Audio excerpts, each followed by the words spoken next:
the day, I swear, I don't go into a week planning on talking as much Alabama as we do. But obviously, over the last 3, 4 weeks, Alabama has played a bunch of super marquee games. 2, 3 weeks ago, it was a top 15 matchup with Arkansas. Last week, it was obviously the very highly anticipated matchup with Texas A&M. And now, this coming Saturday, the third Saturday in October, a rivalry that used to be one of the great ones in college football hasn't been for a while. It appears to be back on in terms of a very good rivalry as Alabama goes to Tennessee. Tennessee ranked in the top 10. I believe it's the first time since the 1980s both of these teams entered the game undefeated.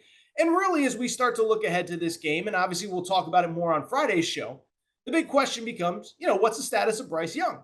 Alabama star quarterback hurt his shoulder against Arkansas, did not play last week. I think we're all kind of trying to figure out, will he play? Will he not play? And if Bryce Young does not play, what does it mean for Alabama? Are they on upset alert?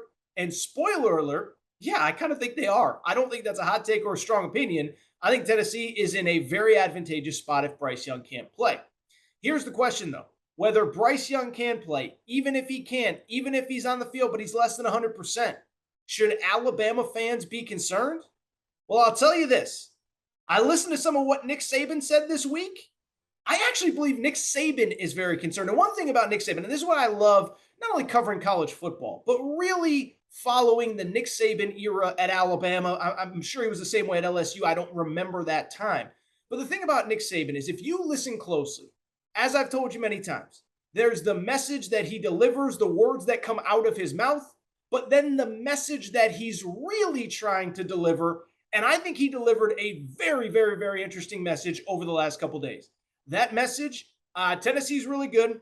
I am very worried about them. And if we don't clean things up, forget those other 85 guys across the field in orange. If we don't clean things up in our locker room, it doesn't matter if Bryce Young plays. If he doesn't play, we're in a lot of trouble. And so what did Nick Saban say this week that has me believing that I think that Nick Saban thinks that he's concerned? Well, first of all, you go back to the Monday press conference. Couple things. One, he was asked about Tennessee. This is what he said. We're going to play a really good Tennessee team. This game means a lot to the people in Alabama. It's kind of a rivalry game, and it's always been an important game for us. Tennessee's got an outstanding team. They're undefeated. Josh has done a really, really good job. They're probably one of the most explosive offenses, if not the most explosive offense in the country. They got a really, really good wide receivers, 4 guys that have a lot of production. They've got 2 really good running backs, a lot of production. The quarterback Hooker has really done a nice job executing their offense. He's one of the leading pass efficiency guys in the country, as well as his ability to extend plays and make plays with his feet. He's a very good athlete all around and has had an outstanding year. Listen, I know that's not groundbreaking stuff, but what I would say is, again, in covering Nick Saban, what that message is to me, it's very rare that he is that open, that transparent, and that in-depth about the quality of an opponent. So what that says to me is, first of all, he's done his homework. Unlike many, sometimes he criticizes the media for overlooking opponents. I think he really respects not only the personnel that Tennessee has, but more importantly, how Josh Heupel is deploying them, right? #1 offense in the country. This is an offense that just put up 40 points in Baton Rouge the other day against LSU. This is a team that put up 38 points against Florida a few weeks ago. This is a team that's been able to move the ball on everybody, and it is very clear that they have the respect of Nick Saban, as they should. But again, it's very rare that you hear him go that in depth with that much respect, that much detail on an opponent. But to me, what that says is he is saying to his team publicly, hey, that team over there, that team's good enough to beat you. They got 6, 7 guys that are good enough to make big plays on any given play. And if we don't come in focused, they're going to make us look bad. Still, that, though, is not really what stood out to me in terms of listening to what Nick Saban had to say about Tennessee.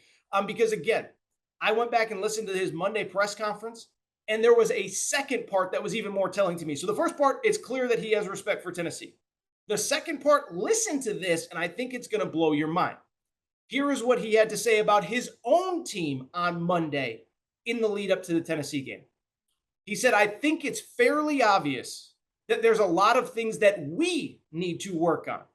We need to evaluate personnel, evaluate consistency in performance, evaluate priority of getting your job done the right way so that we can have a little more consistency in our performance.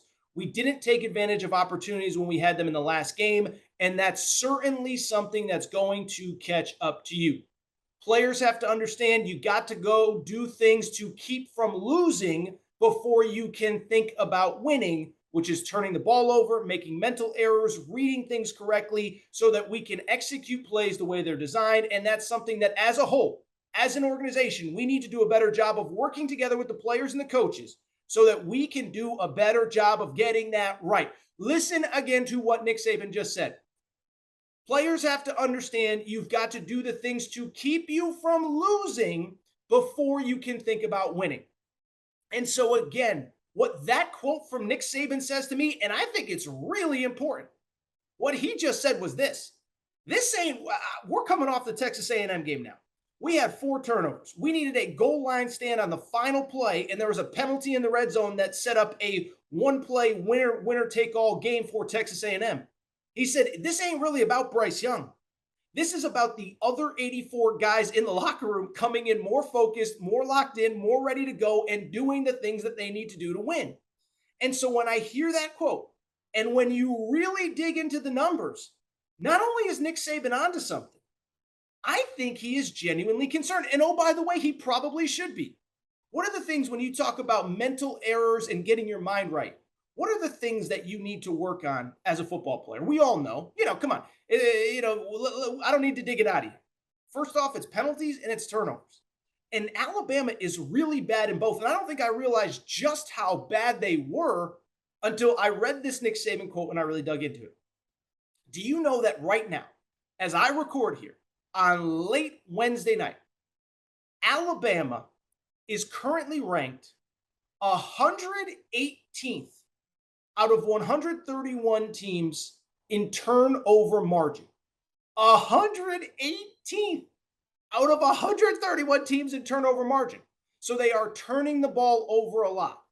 Right now, they have already turned the ball over 9 times in 6 games. And I know some people would sit there and say, well, who cares? It was 4 turnovers last week with a backup quarterback. If you break it down, that's 5 in 5 games. Well, 1, that's not good. But 2, what it also says, Alabama's not forcing any other turnovers as well. Would you believe that Alabama on the season has forced 3 total turnovers all season long? Think about who they played. Vanderbilt, Utah State. I can't even remember who else. They played somebody else really bad. They played Texas with mostly a backup quarterback. They played Texas A&M with mostly a backup quarterback. And they forced 3 total turnovers? That's not going to get the job done, and that's the point that Nick Saban's trying to say. It's one thing if we're playing clean football and the other team is just as good as us, but we are beating ourselves, and I think that's an important note here because the one thing Alabama's never done since I started watching Nick Saban, they have never beaten themselves. And as a matter of fact, I went back to look at it just to make sure I wasn't missing anything. Last year, they ranked in the top 25 nationally in turnover margin in a positive way in terms of, the margin itself, in terms of the turnovers that they forced relative to the opponents. Remember, a couple of those came in the national championship game against Georgia. So much deeper into the season, they were much more successful playing superior competition because they played Georgia twice late in the year as well as Cincinnati. So this has been something that Alabama has thrived on through the years. And instead, it's the exact opposite. They are struggling right now. You know what else stands out? They're committing a lot of penalties. And it's interesting because I go back to that Texas game. If you remember the Texas game, I remember watching it and I was sitting there, I was like, damn, Alabama's kind of all over the place. Go back to that game. 15 total penalties in that game, which was the most of the Nick Saban era. And I had kind of in the back of my mind just assumed, well, that's done and that's over, whatever. No, it isn't. No, it isn't. That Texas game was not a one-off. Alabama had 10 penalties, against Arkansas the last time they went on the road. So think about that. They are averaging 12 and a half penalties per game when they go on the road. They had 15 against Texas, 10 against Arkansas. That is not going to get the job done against the Tennessee team that you can't be giving free plays and free yards to on the season, by the way. They rank 117th out of 131 teams. So just think about what I'm saying about Alabama right now and think about what Nick Saban said. What did Nick Saban say? What is the exact quote? The exact quote that Nick Saban dropped The exact quote was, "You've got to do the things to keep from losing before you can think about winning." Well, this whole situation sounds to me like a program that is making losing decisions right now and losing plays. Doesn't mean the players are losers. Doesn't mean the coaching staff has lost his touch. Doesn't mean Nick Saban lost his fastball. But when you are one of the most penalized teams in college football and you have one of the worst turnover margins in college football, that just doesn't sound like Alabama. And so, what is very clear to me, the message that Nick Saban tried to deliver loud and clear to his team on Monday and Tuesday of this week, it ain't about Bryce Young. It ain't about whether Bryce Young plays or not.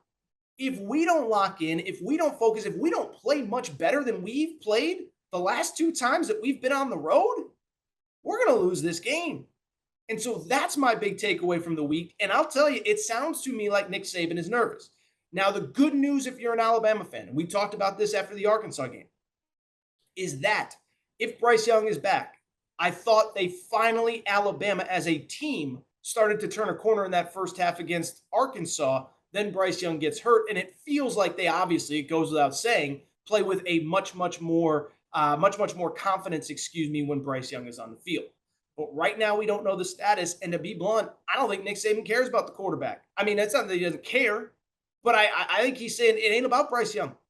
It's about the 11 guys on defense. It's about not turning the ball over. It's not about forcing penalties. It's about taking care of the football. Because if we don't do that, it doesn't matter who plays quarterback. We are going to lose. Very interesting conversation from Nick Saban. And I'm not going to lie, we'll preview the game on Friday's show. Be a little bit worried if I was an Alabama fan right now. I really, truly would.